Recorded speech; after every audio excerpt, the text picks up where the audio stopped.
Это Богдан и Мария. Как и вы, они работают в организации по развитию и гуманитарной помощи. Все, кто работает в области развития и гуманитарной помощи по всему миру, включая штатных сотрудников, волонтеров и подрядчиков, несут ответственность за непричинение вреда общинам, которым они помогают. В общине, где работает Богдан и Мария, люди страдают из-за бедствий, конфликтов и нищеты. Некоторые люди, например, женщины, дети и люди с инвалидностью, в большей степени рискуют стать жертвами злоупотреблений, чем другие.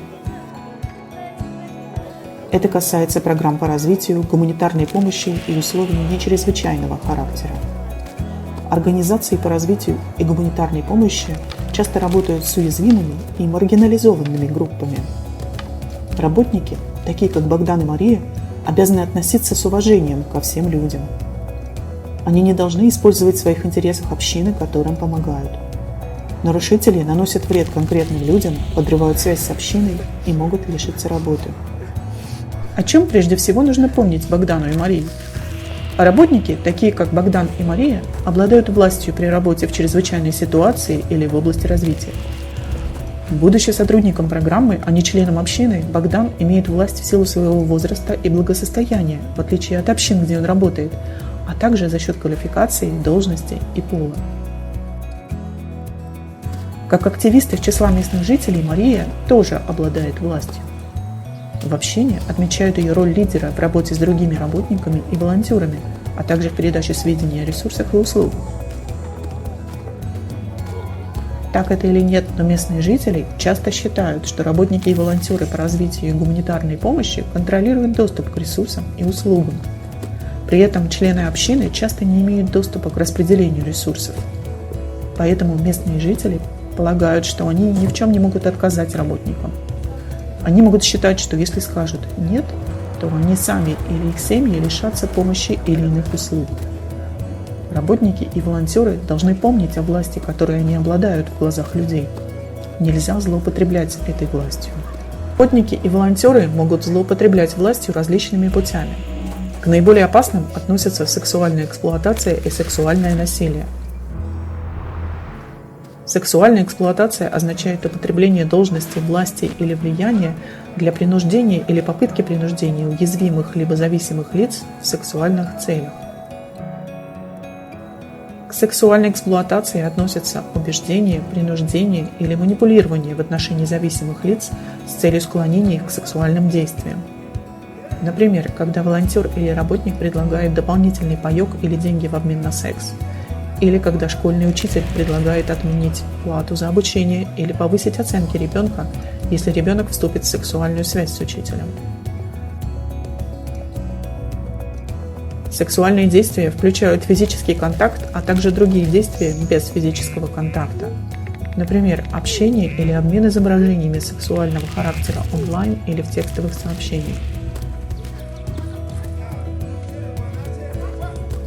Сексуальное насилие означает физическое принуждение зависимого лица к участию в сексуальных действиях против воли. Например, если волонтер или работник силой заставляет целовать себя или участвовать в сексуальных действиях. Для поддержки волонтеров и работников, таких как Богдан, Мария и вы сами, а также обеспечения безопасности участников программ и уязвимых групп, есть ряд важных принципов, которые должны соблюдать все работники и волонтеры. Работники и волонтеры должны с уважением относиться к участникам программ и местному населению как во время работы, так и вне ее. Сексуальная эксплуатация и сексуальное насилие угрожают достоинству людей, которых работники и волонтеры должны поддерживать и защищать. Работникам и волонтерам запрещено вступать в сексуальные отношения с лицами в возрасте до 18 лет, даже если это законно в стране. Незнание возраста не освобождает от ответственности. Волонтерам и работникам не разрешается платить за секс. Недопустимо также предоставлять трудоустройство, товары и услуги в обмен на секс, а равно предлагать такой обмен. А работникам и волонтерам нельзя вступать в сексуальные связи с кем-либо из получателей помощи или услуг, даже по взаимному желанию. При нарушении любого из этих принципов на работника может быть наложено взыскание вплоть до увольнения.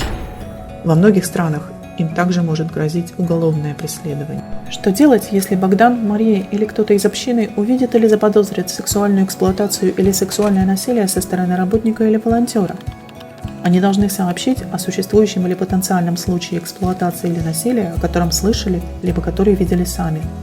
Не нужно проводить собственное расследование, установлением всех обстоятельств займутся другие. Если работники, как Богдан и Мария, опасаются заявить о нарушении, они могут сообщить анонимно через контактное лицо организации либо в рамках механизма подачи жалоб. Для сохранения конфиденциальности не стоит обсуждать это с кем-либо еще. Все организации по развитию гуманитарной помощи должны иметь простой и понятный способ подачи таких жалоб. Все люди нуждаются в безопасности и защите от причинения вреда. Сексуальная эксплуатация и сексуальное насилие совершаются в отношении уязвимых людей. Мы должны сделать все возможное для предотвращения этого. Все, о чем Богдан и Мария узнали из этого видео, также относится к вам и вашей роли, будь вы штатный сотрудник, волонтер или подрядчик организации по развитию и гуманитарной помощи. Вопросы об этом видео и о том, как защитить участников программы, можно задать ответственному за обеспечение безопасности и защиты или работнику отдела кадров вашей организации. Также можно поговорить со своим руководителем, координатором по вопросам защиты, гендерного насилия или иным лицом. Дополнительная информация на сайте www.interaction.org.